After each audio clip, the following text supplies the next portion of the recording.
मन तो हमारो थे कथा करोड़ों को, लेकिन कतना खर्चा आलो सब लोग सोचते, सब लोग बोलते। लेकिन शिव पुराण में इतनी सुंदर बात बताई, विवाहे यादृशम चित्तम तादृशम कार्यमेव ही अन्या चिंता विनिर्वार्या सर्वासो नकलोक की। विवाहे यादृशम चित्तम, भागवत जी में तो वित्त बताए कि विवाहे यादृशम वित्तम, जितना धन आप अपना घर में एक विवाह में कर दन। तो विवाह को तात्पर्य क्या है, इन थोड़े नहीं कि भाई लाखों रुपए खर्च कर। माना कह के 10 पुत्रियां छ ना, वो 10 पुत्रियों को अगर वे गरीब कोई व्यक्ति छ, वो विवाह नहीं कर क्या, लेकिन विवाह करना अपने सामर्थ्य का अनुसार कर। लेकिन शिव महापुराण में बहुत सुंदर शब्द आए कि विवाहे यादृशम चित्तम, जन चित्त जितना हृदय उदार हमारो विवाह का समय मरण, इतना ही उदार हृदय, इतनी ही सामर्थ्य आप शिव महापुराण की कथा में करा।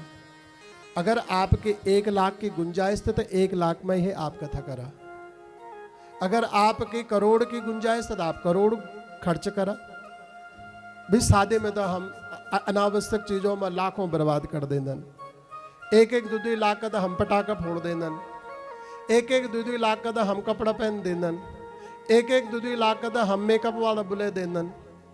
अब आप सोचा यदि वो पटाखा नहीं फूटो, यदि वो मेकअप नहीं हो, वो सारा बैंड बाजा न बजो, तो क्या विवाह नहीं भेज सकते? अवश्य भेज सकते।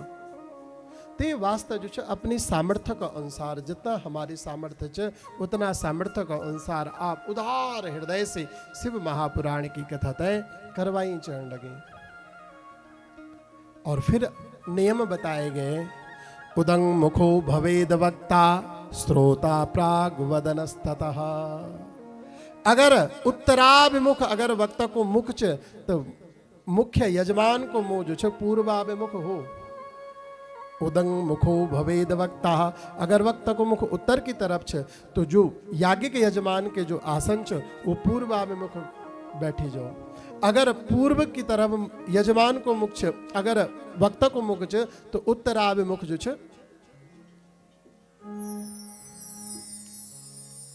शंकर भगवान की जय हो। तो ये प्रकार से ही नियम बताए गए। लेकिन एक बात को विशेष ध्यान रखना, व्यासासनम समारूढ़ो यदा पौराणिकी द्विजः असंप्राप्तो प्रसंगस्य नमस्कुर्यान्न कस्यचितः। जब तक कथा विराम न भेजो तब तक वे आरूढ़ पर, वे व्यासासन पर जो भी व्यक्ति बैठे हों वो कहते हैं अभिवादन आदि प्रणाम आदि न करो जब तक कथा विराम नहीं हो। बालो युवाथ वृद्धो वा दरिद्रो वाप्य दुर्लभः पुराणज्ञ सदा वंद्य पूजश्च सुकृतार्थविः।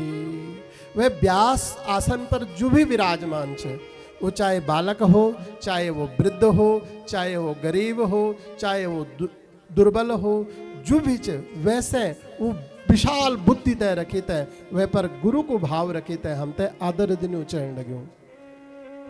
नीच बुद्धिम न कुर्वीत पुराणज्ञे कदाचन यस्य वक्त्रोद्गता वाणी कामधेनु शरीरणाम।